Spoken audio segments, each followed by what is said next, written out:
Welcome to another episode of In Depth with I'm host Richard Price of academia.edu. Super excited as always to bring you closer to the fascinating world of academic research. Remember, we're here to explore and discuss ideas, to tell you's true or how you think. Academic is a work in progress, right?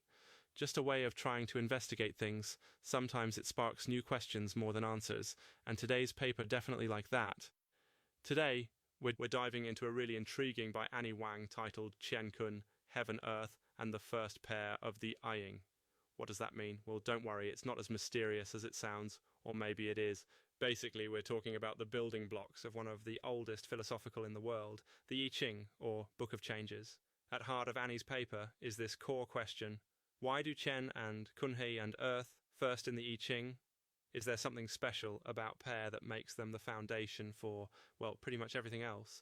And might that reveal how ancient Chinese thinkers saw world? I mean, when you think about not start with or thunder or something exciting like that. But nope, according to the I Ching, you got to start the basics. Heaven above, below, before anything else can happen. Why does this matter for you, though? Well, Annie argues, it's not me saying this. I'm staying neutral. That these two forces aren't just geography or staring at the clouds or stomping through mud. They represent this deep of duality, strength and softness, creation and nurture. You get it? Basically, she suggests that understanding Qian and Kun can help us reflect on the big picture of balance in our own relationships, even how we think about progress versus stability. So let's break it down. Qian, which heaven is made up of three yang lines. In ancient philosophy, that's the symbol for pure creativity, activity, upwards, the strong force that starts things, as Annie puts it. Qian is about vigor, persistence, about not up, not dominating, but this steady build, almost like a wellspring life energy. Then there's Kun, earth. Kun is made of three broken yin lines. That's the counterpart to Qian, but not in an posit sense, more like complementary. Kun is all about softness, acceptance, being the great who holds and nourishes everything.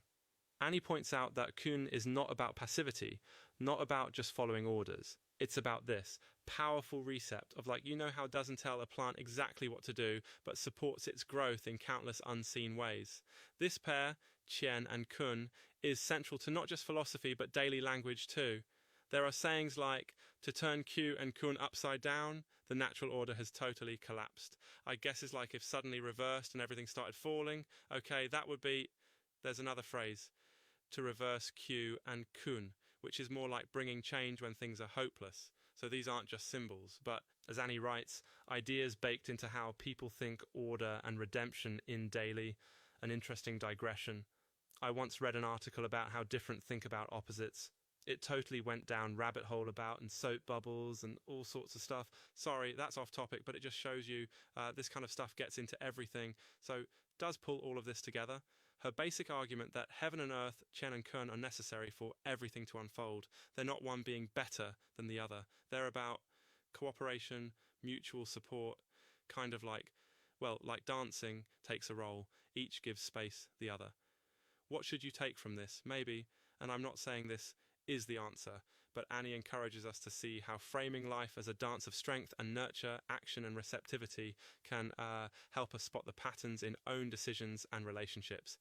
That's all. A way looking, not a commandment or a law.